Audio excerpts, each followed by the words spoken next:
இன்னைக்கு அந்த பையன் வரட்டும். அவளா இன்னைக்கு இல்லை, நானான்னு பார்த்துறேன். குடும்ப மானத்தை வாங்குறதுக்கு இல்லை அங்கேயும் இங்கேயும் சுற்றிக்கிட்டு திரியிறா.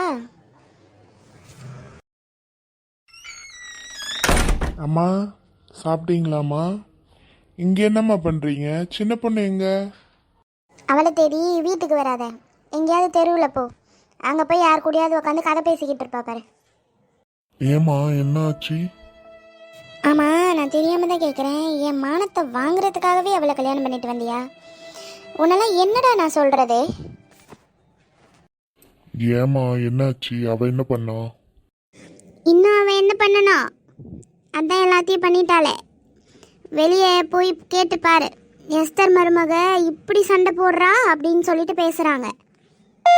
என்ன இந்த கேள்வி ஏதோ பேசிகிட்டு இருக்கே, இது பேசினாலே 7:30 கூட்டி விடும். சின்ன பொண்ணு எங்கே போன? இந்த டைமுக்கு நான் வீட்டுக்கு வருவேன்னு தெரியும்ல, ஏன் வெளியே போன?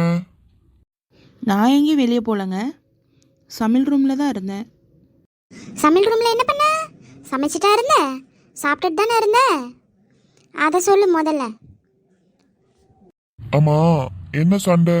ஏதோ சண்டை போட்டியாமே நீ? அது ஒன்றும் இல்லைங்க, கீதா இருக்கால, நான் ரேஷன் கடையில் போய் நின்றுட்டு இருந்தேங்க. அப்போ அவன் என்கிட்ட சண்டைக்கு வந்தா. நான் நியாயமாக தான் பேசினேன், அவள் தான் என்னை அடிக்கிற மாதிரி வந்தா. அதான் நான் அவளை அடிச்சிட்டேன். நியாயம், நீ ரொம்ப நியாயமாக பேசியிருப்ப. அந்த நியாயம் தான் எங்களுக்கே தெரியுமே. அத்தை, நிஜமாவே அவள் தான் சண்டைக்கு வந்தா, நான் நின்றுட்டு தான் இருந்தேன். ஐசக்கு, இவ பேச்சை கேட்காத. இவ சரியில்லை பார்த்துக்க. இவ நம்ம குடும்பத்துக்கு தகுந்த பொண்ணு கிடையாது. ஒழுங்கு மரியாதையாக எடுத்துகிட்டு போய் அவங்க அம்மா வீட்டில் விட்டுட்டு வந்துரு சொல்லிட்டேனா. சின்ன பொண்ணு நில்லு.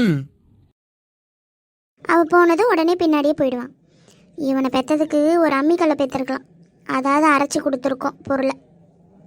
சின்ன பொண்ணு அமைதியாக போயிடுங்க, நான் கோவமாக இருக்கேன், அப்புறமா பேசலாம். சின்ன பொண்ணு போங்கன்றல.